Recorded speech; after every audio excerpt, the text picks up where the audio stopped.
right. Good morning, Sean. Welcome to another week of Crypto Weekly. Morning, Bobby. Thanks for having me. Yeah. Let's dive into it. Yeah, let's dive straight into it. The markets are a bit choppy at the moment, I think. Best way to describe it. Bitcoin, for example, flirting with the 40K mark. Kind of support is still there, but it's not really going anywhere at the moment. No, but I mean, after last week's news, which I suppose you'll talk about a lot more in just a second, I think you would expect this. And I mean, we're not even thinking about the traditional markets, traditional stock markets and foreign exchange markets have also been a little up and down. So I can only imagine that this will continue in crypto for a little while. Yeah. The traditional markets, I mean, everyone's kind of been calling for a drop, and we've seen that the crypto space kind of is correlated. There is a thing where, like we spoke about last week, about how people look for those safe havens, go back into cash for a little while and all of that. But yeah, it's quite interesting to see where the market's going. But let's chat about that big news. China coming out yet again, not for the first time, to, I don't know, ban crypto. But this time around, it's not like focusing on miners, it's focusing on actually the trading of crypto in general. And it sounds like they keep strengthening their ban. Do you want to just kind of give your insights into what you know about and the whole news that's come out of China this week? Yeah, so it was big news. I mean, it's the biggest ban, air commas, that we've seen from China. And it is a ban on all of crypto. So it is literally anything to do with crypto, mining, trading, transferring, remitting, you name it, they've banned it. The only thing that is still permitted is the ownership of cryptocurrency. So if you own crypto, you are still fine. It's just, I don't know how you own it magically without buying it, or anyway, but I mean, that's a completely separate story. I'm almost sure that at some point in time, they will look at sort of outlawing the ownership component as well. But yeah, I think just to backtrack a little bit here, Friday, 12 o'clock South African time, I'm walking down Sea Point Main Road. I get a text message. It's Bloomberg. I swipe down in Bloomberg. All of a sudden, boom, China's banned crypto again. Now, I've been in the crypto space for 7 years, and I sort of have a bit of PTSD from the prior bans, either having fairly big positions in the crypto space myself, or having this little business called Revix that is essentially offering cryptocurrency related products. And normally when China's banned anything crypto related, or even just mention crypto in a negative light, the entire market's just collapsed. And just a bit of historic information, December 2013, they banned Bitcoin for the first time. That's when Bitcoin was crypto and crypto was Bitcoin. That was it.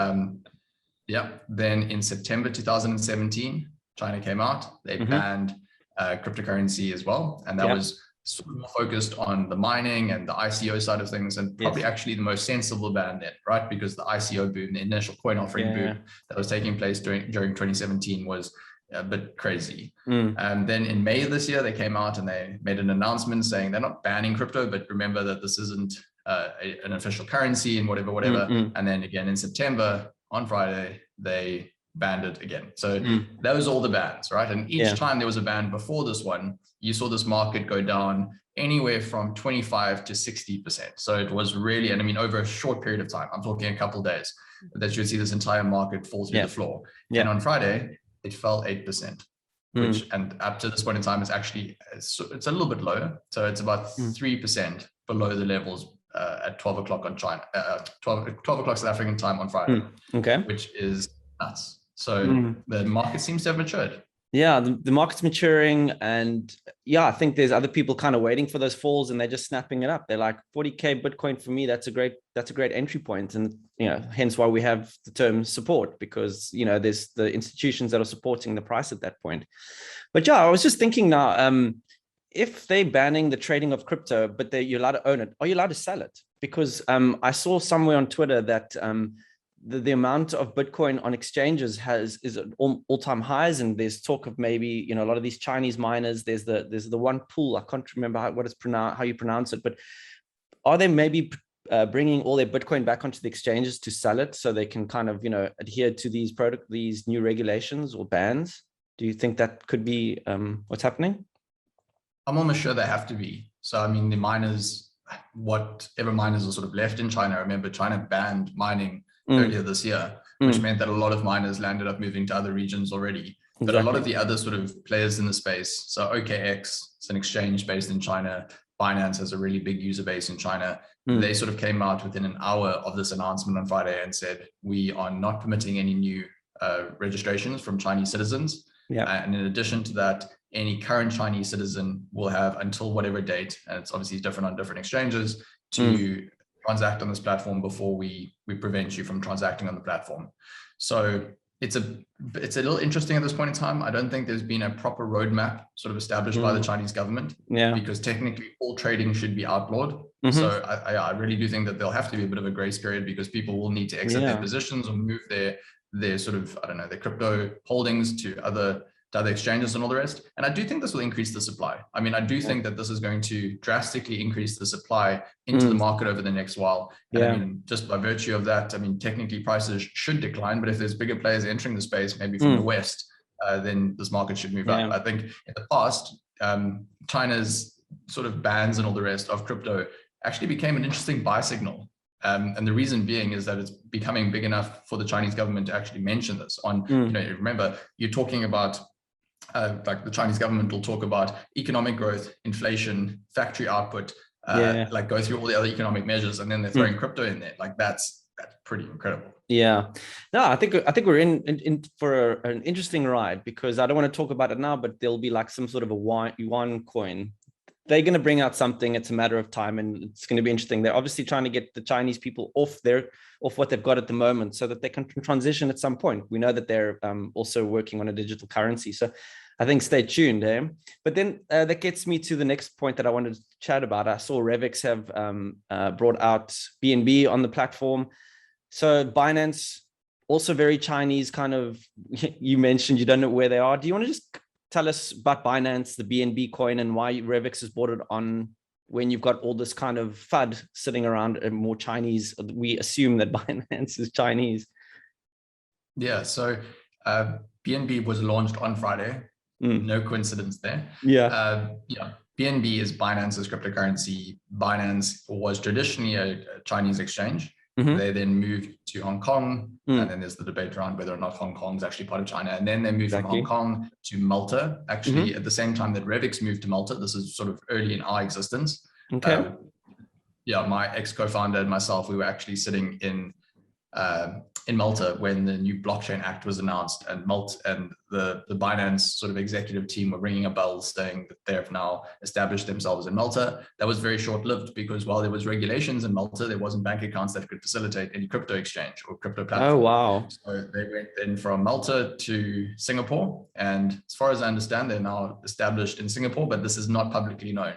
There's a very big question mark about where Binance actually sits. But I think some interesting facts about Binance, a little aside, and then I'll get into the token. A few interesting facts. Number one, that was the fastest grown decacorn. So not a unicorn. So it's 10 billion market value ever. And that was in the space of 2 years. Wow. You had Binance go from being worth absolutely nothing to being worth whatever it may be. If you make it like, there's no public knowledge about that what it's worth. Insane. Compared to the likes of Coinbase. I mean, Binance does like a 2x multiple on Coinbase when it comes to volume. So I mean, that's sort of where Binance is at. To back that up, in 2017, when I when I first entered the crypto space, I couldn't get onto any of the exchanges, but Binance was there, and they were like, "Cool, give us your details, you can sign up." There were no problem. I think I tried to get onto Coinbase, Kraken, or whatever it was, but Binance was the only one that was, because the volumes were obviously like, they were like, "What's going on?" And just a side thing there, I've also been reading, and everyone's talking about the adoption of crypto being the fastest tech being adopted in the history of humankind, like internet, phone, TV, radio, whatever it is. Nothing's been adopted as quickly as this. And that speaks to the growth of Binance, I guess. And the lack of regulations, I think, on that front as well. Like, so not having regulations, while it's hurt a lot of people, don't get me wrong, like I think there has to be some sort of a blend of regulation and innovation and all the rest. But because there hasn't been regulations in the space, you've had a lot of companies be able to do really ballsy things, right? If you were in sort of the traditional financial space, you wouldn't be able to do anything without regulatory approval. That means that you're always waiting on a regulator. And without having sort of that limitation within the space, the financial crypto world has been able to move at the same pace as the internet in terms of rolling out new products and all the rest, which has been super interesting. Yeah.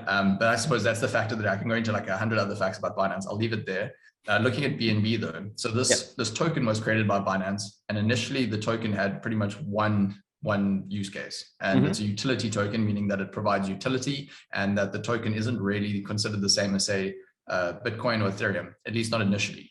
And if you hold this BNB token, depending on the amount of it that you hold, you got a reduction in your trading fees on Binance. Yes, that's correct. That can be up to a 25% reduction. If you hold a lot of it, then you can even get more of a reduction than that. So if you think about it, Binance's kind of unique selling proposition is that they've got crazy exchange, traders on the platform. So you're talking hedge funds, you're talking really big players that are moving large volumes that are going to want to hold this token to get this trading reduction.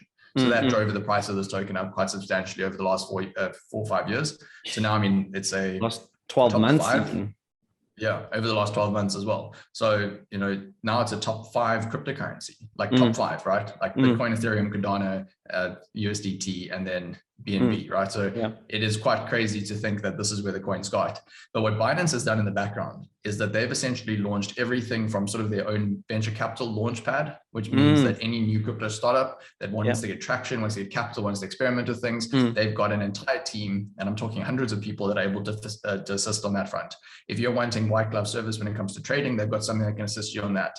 They've bought so many different businesses, wallet providers, custodians, you name it, over the years, so that this is all now part of this Binance ecosystem. And what they said is, well, okay, the time has come, let us launch our own blockchain.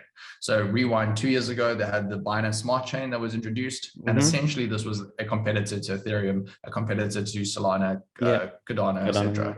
And the idea was you could put applications on top of this Binance chain, which is a lot more centralized, right? So Ethereum is a very decentralized platform. You've got a lot of different miners around the world validating nodes, essentially verifying transactions. Binance is not like that. It's a far more centralized sort of setup, but the transaction throughput and the efficiency, very similar to Solana in a sense, is far superior to the likes of Ethereum. So you pay a couple cents when you have a transaction rather than hundreds of dollars. And that's drawn a lot of individuals to this Binance smart chain, right? So there's this potential, and I'm not saying that the Binance smart chain's really got mass adoption yet, but there's this potential where as this grows and becomes more decentralized and obviously has the efficiencies that it has, that this could be another, and I mean, maybe this is a little overused, certainly in the crypto world, but another Ethereum challenger. And this blockchain as a service is now becoming a really sort of big hot topic amongst institutional investors. So I think it's only a matter of time really where you've got 4 or 5 main players in the space, like sort of like all the players competing for cloud technology. Like you've got a similar sort of struggle happening now in the crypto space, albeit I don't know, 20 years prior to where the cloud space is now. Yeah, it's super interesting where it's going. But just, I know we're running out of time, but just quickly, there's this tug of war happening with the East and the West by the looks of things, where the East is saying we don't want, you know, Bitcoin and Binance. I mean, there's local banks in South Africa that you can't even use Binance on anymore. And it goes to that point of last week where we spoke about, you know, countries that are willing to adopt and kind of embrace, you know, this new technology. And it's just interesting to watch this tug of war unfold in front of us. And I feel like Binance is literally in the middle of this because they're trying to be that, you know, center point. And like you said, there's high volumes on there, massive volumes. If you go on there, those order books are very busy. Oh yeah, no, it's by far the deepest exchange. I mean, if you are trading that, Binance is great to go to. Again, not knocking Binance, we've launched BNB. We've got contacts at Binance as well. But if you want customer support, they're not the exchange to turn to. I mean, literally you're dealing with, I don't even know how many customers, hundreds of millions of people on this platform. So of course their customer support is going to be non-existent. If something had to happen to your funds, you ain't going to be dealing with anyone to get this back. I mean, never mind the fact that you don't know where the exchange is located. So there's risks with Binance. I mean, it's a massive systemic risk to the system because should something happen to Binance, almost certainly you'll see a far bigger impact to this crypto market than what's happened with China's bad. So and things happen quickly. Sunshine and rainbows. And come out of nowhere or whatever it is, regulations. So but that was quite a deep, intense thing. Very China topical China topic this week. But thank you for all those insights into what's happening in the East and what's happening with Binance and you guys bringing it on. I think you guys said you're not doing any fees if you buy the BNB coin on Revex, if you just want to plug in quickly before. I was actually hesitant again. I'm gonna be a candid founder here, so I'm like, I'm not actually sure if that promotion is still on the go. I think it may be, but by the time this promotion goes up, or by the time the podcast goes out, I'm not sure if that promotion will still be going. So I saw it this morning. It's still going. Yeah, so head over to Revix then, and if you can see a BNB fee-free promotion is still on the go, then you can go and buy BNB completely fee-free whenever you purchase it. When you sell it, there's fees. We want to promote people getting into the crypto space, and we incentivize longer-term behavior, hence why we charge a sell fee. I think that's the key right there. Long-term behavior. I like that. So on that note, Sean, thanks very much this week again, and we'll see you next week. Cheers. Brilliant. Thanks, Bobby. Yeah, have a good one. Ciao.